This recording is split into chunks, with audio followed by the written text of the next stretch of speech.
మోయలేని కష్టాల్లో తోడు నీవై నన్ను నడుపు చివరి ఊపిరి వదిలే వరకు స్వామి నీ నామమే నా నోట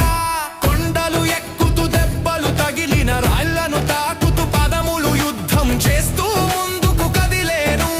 ఎప్పుడు ఎప్పుడు ఇంకెప్పుడు నిన్ను చూడాలని అలసిన దేహం కళ్ళను అడిగెను నా హృదయంలోనే స్వామి అయ్యప్ప నీవు నంటూ కలిగెను ఏదో దైవ భావం భక్తితో నిండిన నా మనసును 18 మెట్లను చెరని త్వరగా స్వామి అయ్యప్ప శరణం శరణం శరణం అయ్యప్ప